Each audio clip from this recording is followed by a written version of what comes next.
بسم اللہ الرحمن الرحیم۔ السلام علیکم ورحمۃ اللہ۔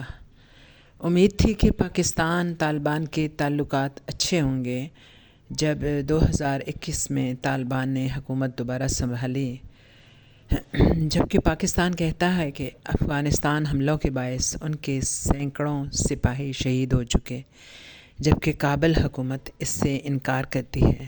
ان کے مطابق وہ اپنے ہواری ٹی ٹی پی کے خلاف کسی مطالبے کو بھی نہیں مانتے۔ دونوں ممالک کے درمیان ٹینشن بہت بڑھ چکی ہے۔ 300 ملین لوگ دونوں طرف کی کراس فائرنگ میں مارے جا چکے ہیں۔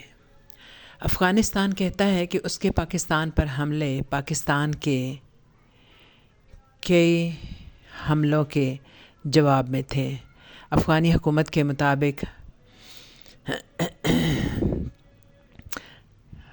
15 اور افغانی حکومت کے مطابق 50 اور پاکستان کے مطابق 15۔ افغان ترجمان کے مطابق حملہ جس جگہ ہوا وہاں خواتین اور بچے جو مہاجرین تھے وہ کھلے آسمان تلے پڑے تھے۔ وہاں نہ ہی افغان طالبان کا کوئی ممبر تھا، نہ ہی ٹی ٹی پی کا کوئی شخص۔ پاکستانی حکومت نے 2640 کلومیٹر افغان پاک بارڈر پر فینس لگائے، جسے افغان ڈیورنٹ لائن کہتے ہیں، ڈیورنٹ بارڈر نہیں کہتے، کیونکہ وہ پشتون قبائل کو بڑے انفیئر طریقے سے جدا کرتی ہے۔ T T P Afghan Taliban کو 20 سال سے پشت پناہی کر رہی ہے۔ تجزیہ نگار کہتے ہیں کہ ٹی ٹی پی ایک اندرونی تھریٹ بن کر ابھری ہے۔ ان میں سے زیادہ تر پاکستانی نوجوان ہیں۔ ان میں افغان رضاکار بھی ہیں جنہوں نے دھماکے دار ہتھیار چلانے میں مہارت حاصل کی۔ یوں پاکستان اپنی ہی بنی دوائی کا کڑوا ذائقہ چکھ رہا ہے۔ پچھلے سال پاکستان نے 5 لاکھ افغانی شہریوں کو پاکستان سے نکالا، اس وجہ سے کہ وہ غیر قانونی سرگرمیوں میں ملوث رہے، جس کی وجہ سے دونوں ممالک کے تعلقات خراب ہو رہے تھے۔ کے پی کے ہوم سیکرٹری نے کہا کہ ٹی ٹی پی 2006 میں سامنے آئی۔ یہ جہاد کی چھتری تلے اس کی پرورش ہوئی، جہاں اور بہت سی قومیتوں کے نوجوان بھی اس میں شامل ہوئے۔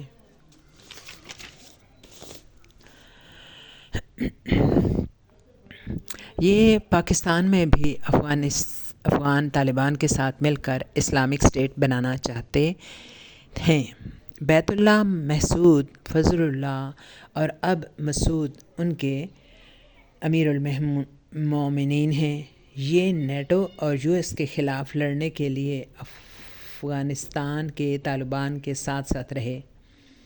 انگریزوں نے پاکستان اور افغانستان کے درمیان یہ سرحد 2640 کلومیٹر لمبی سرحد بنائی، جسے ڈیورنٹ لائن کہتے ہیں۔ افغانی اسے نہیں مانتے، وہ کے پی کے کو اپنی حکومت کا حصہ مانتے ہیں۔ 3 بڑی جنگیں اس ایشو پر ہو چکی ہیں، اسی لیے وہ ڈیورنٹ بارڈر کے بجائے ڈیورنٹ لائن کہلاتی ہے۔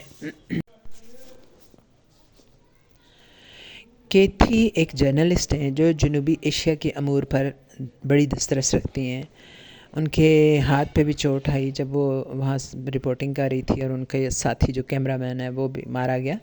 وہ کہتی ہیں جلال آباد سے پشاور کا رستہ صحرائی اور پہاڑی ہے۔ پاکستان نے اس بارڈر پر فینس لگائی جو حال یہ بارڈر بہت زیادہ استعمال ہوتا ہے۔ سینکڑوں فٹ پاتھ ہیں، یہاں پہ رستے بھی ہیں جنہیں روسی افواج، مقامی لوگ، تاجر اور سمگلر استعمال کرتے رہے، اس لیے پولیس کو اس بارڈر کی نگرانی کرنا بہت مشکل ہے۔ فینس کے باوجود افغانی اس بارڈر کو تسلیم کرنے کو تیار نہیں۔ جب یو ایس کے افغانستان پر حملے جاری تھے تو فینسنگ کے دوران کئی حملے ہوئے تاکہ اس عمل کو روکا جا سکے۔ صورتحال خاصی خراب ہے اور اب تک یہ خرابی 3 گنا ہو چکی ہے۔ بلوچستان اور کے پی کے دونوں بہت خطرناک جگہ ہیں اور ان کو مسلسل نظر انداز کیا گیا ہے۔ پچھلے 20 سالوں میں جب نیٹو اور US یہاں تھے، یہاں حکومت مضبوط بنانے کی کوشش ہو سکتی تھی، لیکن ایسا نہیں کیا گیا۔ 21 دسمبر کو جنوبی وزیرستان میں TTP نے ایک چیک پوسٹ کا محاصرہ کر لیا۔ اس نے اس پوسٹ کے کمیونیکیشن کے تمام جو ٹولز تھے ان پر قبضہ کر لیا اور ان کو آگ لگا دی اور 16 یا 18 سپاہیوں کو مار ڈالا۔ بعض لوگ یہ تعداد اس سے بھی زیادہ بتاتے ہیں۔ پھر پاکستان نے 24 دسمبر کو ہوائی حملے میں پکتیا پر حملہ کیا اور اس حملے کے نتیجے میں پاکستانی رپورٹنگ کے مطابق 15 لوگ مارے گئے اور افغان جو حکومت ہے وہ 46 یا 50 کا دعویٰ کرتی ہے۔ تو افغانستان کے جو جوابی زمینی حملے ہیں وہ بڑھ رہے ہیں۔ انہوں نے اس ہوائی حملے کے جواب میں اپنی ایک پوسٹ خالی کر دی اور وہاں TTP کو بٹھا دیا اور TTP نے جوابی حملہ پاکستانی سپاہیوں پہ کیا اور بتایا جا رہا ہے کہ 18 لوگ اس میں شہید ہو گئے۔ پاکستان کا دعویٰ ہے کہ پکتیا میں خودکش بمباروں کی تربیت گاہ ہے، اور جبکہ افغان حکومت کہتی ہے کہ ہم نے پاکستان ہی کی شکایت پر ان کو مطمئن کرنے کے لیے TTP کے جو بھی گروپ یہاں پکتیا میں مقیم تھے ان کو غزنی بھیج دیا ہے۔ UNO کی ایجنسی نے رپورٹ کی ہے کہ درجنوں عورتیں اور بچے مارے گئے، جو عالمی قوانین کی خلاف ورزی ہے۔ شہری آبادی کو غذا پہنچانے سے گریز کیا جائے اور اس طرح کے حملے جنگ کی تعریف میں آتے ہیں۔ KPK کے ہوم سیکرٹری نے کہا کہ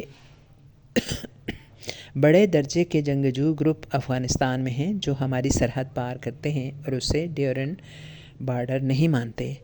یہ دہشت گردوں کو تربیت دے کر پاکستان بھیجنے کی منصوبہ بندی میں شامل ہیں۔ حالیہ چند برسوں میں 850 دہشت گرد پاکستان بھیجے گئے، 900 شہادتیں ہوئیں۔ یہ حملے سیکیورٹی عملے، آرمی فرنٹیئر کارپس اور پولیس پر ہوئے۔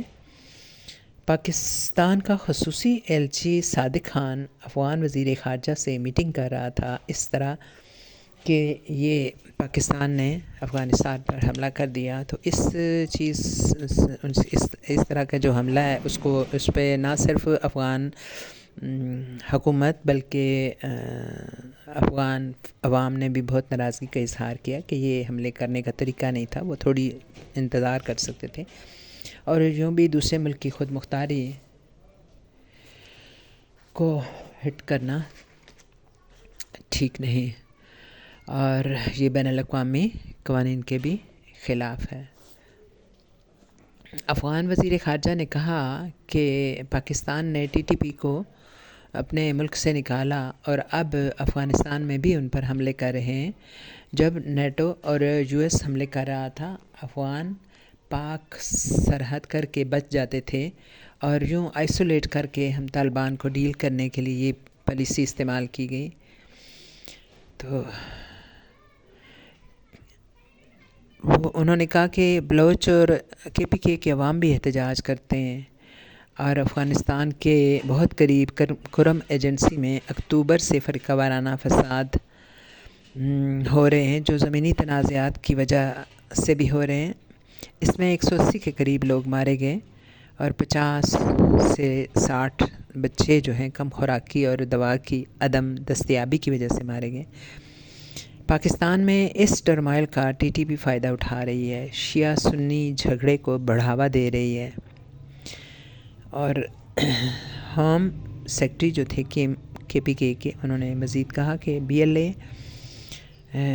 جو ہے وہ CPEC اور گوادر پورٹ کو ہٹ کرتی ہے، امن برباد کرتے ہیں، ان کی انڈیا سے سپورٹ ہوتی ہے اور تربیت بھی وہاں سے لے کے آتے ہیں۔ BLA مقامی ہیں جبکہ TTP ملٹی نیشنلسٹ ہے۔ چین اور روس نے اس مسئلے کو حل کرنے کی کوشش کی۔ بلوچ جو BLA ہے وہ چینی اور پنجابی دونوں کو مارتے ہیں، دوحہ قطر میں بھی حالات بہتر کرنے کے لیے کئی دفعہ مذاکرات ہوئے۔ UN کا رول کم ہے، چین اور روس بہت کچھ کر سکتے ہیں۔ پاکستان بیرونی طاقتوں کو الزام دھرتا ہے۔ یہ افغان امور کے جو ماہر ہیں ابراہیم سمیع، انہوں نے یہ کہا کہ پاکستان بیرونی طاقتوں کو الزام دھرتا ہے لیکن اندرونی مسائل ٹھیک نہیں کرتا، بلکہ اس نے پاکستان کے بارے میں یہ کہا جا رہا ہے کہ انہوں نے اپنے اندرونی جو پریشر تھا، جو پارٹیوں کے ساتھ ان کی خاص طور پر تحریک انصاف کے ساتھ جو ان کی بہت ٹکراؤ ہو رہا تھا، اور وہاں کچھ ان کے مطابق انہوں نے کچھ وہاں احتجاجیوں کو مارا، تو اس وجہ سے بہت پریشر تھا ان کے اوپر، تو انہوں نے عوام کی جو توجہ وہاں سے ہٹانے کے لیے بھی افغانستان کا حملہ ایک یوں کہنا چاہیے بدحواسی میں کر دیا، اور اس کے نتائج مزید برے نکلے اور صورتحال جو تھی بہت ٹینس ہو گئی۔ تو پاکستان کے بارے میں ابراہیم سمیع جو افغان امور کے ماہر ہیں، انہوں نے کہا کہ پاکستان کے لیے ضروری ہے کہ وہ پہلے اپنے اندرونی مسائل کو ٹھیک کرے، کیونکہ جو TTP ہے وہ صرف افغانستان میں نہیں، وہ پاکستان کے بہت سارے علاقوں میں ہے، یعنی بنوں، ٹانک، ڈیرہ اسماعیل خان اور ڈیرہ غازی خان اور بہت سارے پاکستان کے علاقوں میں ہے، اور وہ وہاں ٹھیک ہے کہ ان کے پاس ہتھیار بھی ہوتے ہیں اور کچھ پیسہ بھی ہوتا ہے، اور وہ دہشت پھیلاتے ہیں، لیکن وہ دہشت نہیں پھیلا سکتے، نہ وہ وہاں ٹک سکتے ہیں اگر وہاں کے عوام ان کی حمایت نہ کریں۔ تو وہ بہت سارے ان علاقوں کے جو عوام ہیں وہ بے شک اندر سے پسند نہ کریں، لیکن وہ باہر سے ان کو برداشت کرتے ہیں اور ان کے سپورٹ بھی کرتے ہیں۔ اس وجہ سے جو TTP ہے وہ اتنے یعنی اس قابل ہوتی ہے کہ وہ سرحد سے کافی دور ان علاقوں میں آپریٹ کر رہی ہے۔ تو یہاں سے ابراہیم سمیع نے کہا کہ ان کو نکالیں تو پھر آپ کے لیے بارڈر پہ ان کے ساتھ نبٹنا آسان ہو جائے گا۔ تو انہوں نے مزید یہ بھی کہا کہ جو اس سے پہلے یعنی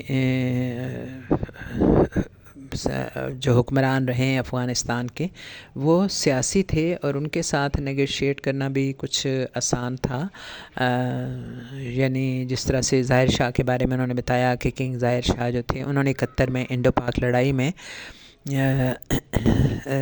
پاکستان کی گورنمنٹ سے کہا کہ ٹھیک ہے ہماری آپ سے لڑائی ہے، لیکن انڈیا سے لڑائی کے دوران ایز اے مسلم میں آپ کے پیٹھ میں چھرا نہیں گھوم سکتا، جبکہ اس وقت کے افغانستان کے وزیر اعظم داؤد نے یہ کہا تھا کہ یہ بہترین وقت ہے کہ پشتونستان کو ہم واپس لے سکتے ہیں، لیکن ظاہر شاہ نہیں مانے۔